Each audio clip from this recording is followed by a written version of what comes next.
Tollywood talent హీరోలలో ఒకరైన సత్యదేవ్ హీరోగా నటించిన తాజా సినిమా జీబ్రా. ఇందులో కన్నడ స్టార్ డాలీ ధనుంజయ మరొక హీరో. శుక్రవారం నవంబర్ 22న థియేటర్లో విడుదలవుతుంది. అయితే ముందు రోజు పెయిడ్ ప్రీమియర్లు వేశారు. మరి సోషల్ మీడియాలో టాక్ ఎలా ఉంది, ట్విట్టర్ టాక్ ఎలా ఉంది అనేది ఇప్పుడైతే చూద్దాం. ఫ్రెండ్స్, వీడియోలోకి వెళ్లే ముందు ఒక లైక్ వేసుకొని కంటెంట్ నచ్చితే సబ్స్క్రైబ్ చేసుకోండి ఫ్రెండ్స్. ఇక విషయానికి వస్తే తిమ్మరుసు తర్వాత సత్యదేవ్ ఖాతాలో సరైన హిట్ పడలేదనే చెప్పాలి ఫ్రెండ్స్. జీబ్రాతో ఆయన కంబ్యాక్ ఇవ్వడం గ్యారంటీ అని ఓ నెటిజన్ ట్వీట్ చేశారు. Exacting and extraordinary white collar criminal drama అని పేర్కొన్నారు. సత్యదేవ్ ధనుంజయ ఎరగతీశారని, వాళ్ళిద్దరూ తమ నటనతో ఆడియన్స్ మనసు దోచుకోవడం గ్యారంటీ అని సినిమా చూసిన వాళ్ళు చెప్తున్నారు.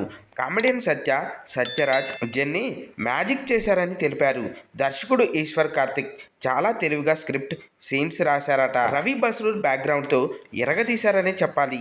ఎడిటింగ్ గురించి కూడా నెటిజన్లు చెప్తున్నారు. అండ్ అలాగే జీబ్రా స్టోరీ టెరిఫిక్ అని మరొక నెటిజన్ ట్వీట్ చేశారు friends.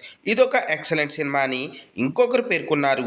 Top notch visuals, rocking performance, good production values, అలాగే సినిమా బాగుందని ఇంకొకరు చెప్పారు. అలాగే Priya Bhavani Shankar, Jennifer Piccinato హీరోయిన్లుగా నటించిన జీబ్రా చిత్రాన్ని ఈశ్వర్ కార్తిక్ దర్శకత్వంలో ఎస్ఎన్ రెడ్డి, ఎస్ పద్మజ, బాలసుందరం, దినేష్ సుందరం నిర్మించారు. థియేటర్లో ఈ సినిమాకు ఎటువంటి రియాక్షన్ వస్తుందో చూడాలి. ఫ్రెండ్స్, ఈ మూవీ చూసినట్టయితే ఎలా ఉందో కింద కామెంట్ అయితే చేయండి. చూశారు కదా ఫ్రెండ్స్, ఈరోజు టాపిక్. ఈ వీడియో కనుక మీకు నచ్చినట్టయితే లైక్ చేయండి, మీ ఫ్రెండ్స్తో షేర్ చేసుకోండి, ఎలా ఉందో కామెంట్ పెట్టండి. అలాగే సబ్స్క్రైబ్ చేసుకోవడం మాత్రం మర్చిపోవద్దు ఫ్రెండ్స్.